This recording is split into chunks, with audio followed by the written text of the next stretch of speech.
Hi everybody! Today we are canning green beans. I have been very lucky this year that my beans are doing amazing. So right now I've rinsed everything off. They're in a nice bowl of cold water and I am snapping off the ends, and I like to snap them in half. My kids don't really like them to be huge when we eat them, and I think it's easier to pack them into the jars if they're a little bit smaller. So I'm going to be snapping for a while. There's a lot of beans in here. And then we'll move on to the canning.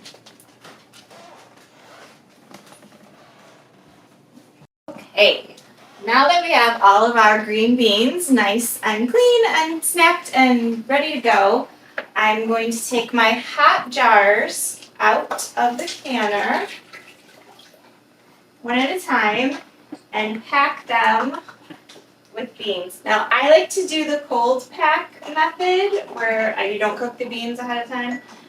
You fill them with hot water after they're packed. It's just the way I like to do it. No particular reason.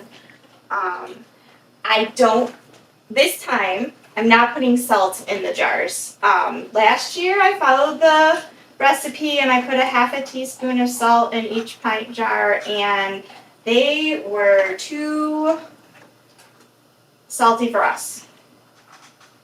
So this year, I'm not going to do that.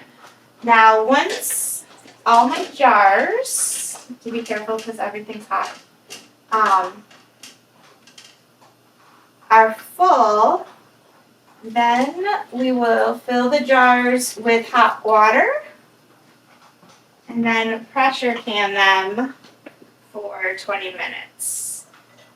Now, you might have to adjust how many beans once you put the liquid in, because they'll start floating, little air pockets will be found.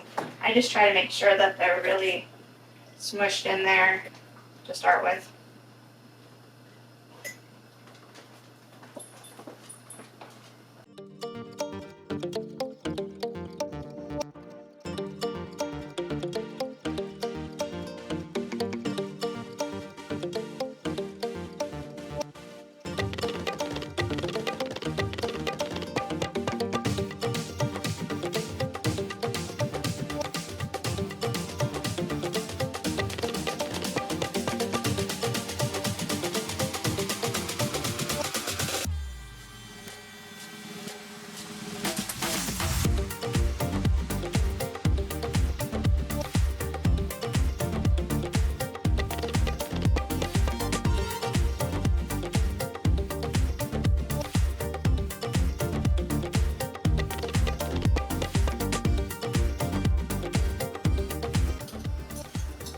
Just look for any big air bubbles.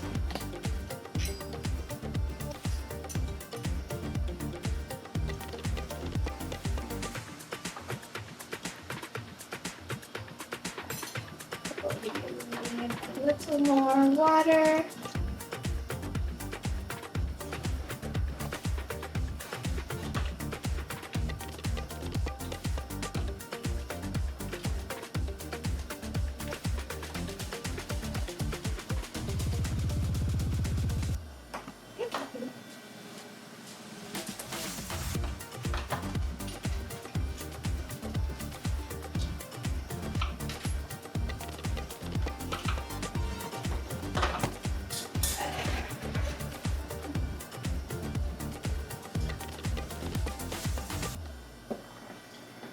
Now,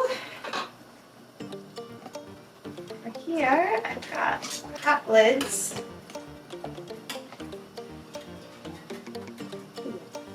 Not gonna help.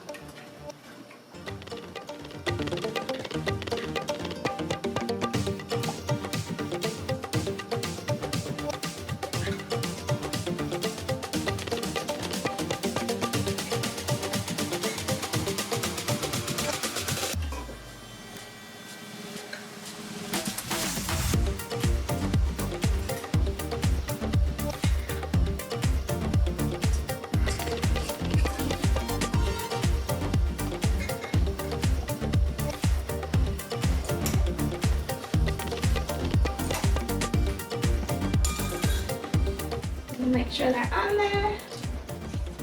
Through. Once you feel it, then just make it finger tight.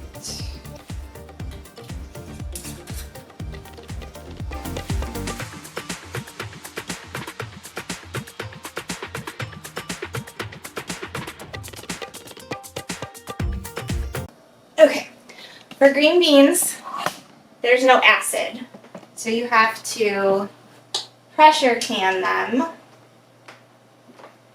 Water bath canning isn't safe. So where if you saw my pickle video or my salsa video, I use water bath canning for those because those are high acid foods. But green beans are not acidic, and so you need to pressure can them in order for them to be shelf stable.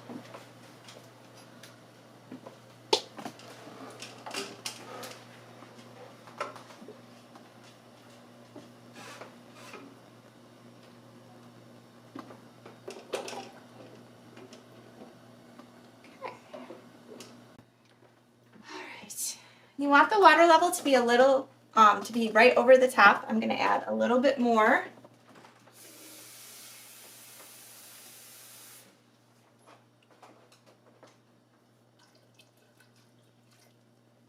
Over the top of those, I'm going to turn up my heat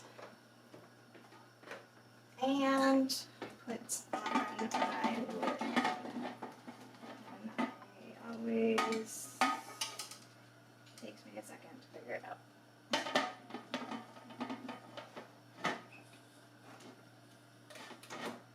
Okay. Now we let it come to a boil, and we want to let the steam vent out of this top part for 10 minutes. After it does that, we will add the pressure weights, let it come up to pressure, and then once it's, I call it wobbling around. It's up to pressure when it's wobbling around, and then it's 20 minutes for pints. So this is going to take a little while, and we'll be back in a little bit once it comes up to pressure. We started our 10-minute countdown because it's now venting out of the top. Kind of looks like a train engine steam.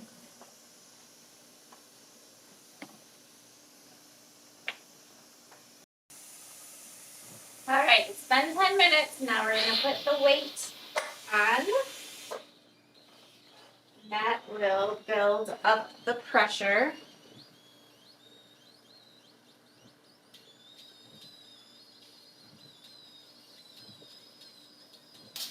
Okay, now our little lock is up and our pressure gauge is wobbling like crazy. So now I'm going to turn down the temperature to get it to be a little bit more consistent of a wobbling. And now I start my 20 minutes. Okay, our 20 minutes is up. I've turned the burner off, and now we just let it sit. It has to depressurize on its own. It'll take about 10 or 15 minutes. Then we'll open it up, let it sit another 5 minutes, and take the cans out to sit on the counter. And that's all that is to it. So if you want to know more about gardening, more about preserving, more about playing around in the kitchen and the garden, please like and subscribe. Thanks. Bye-bye.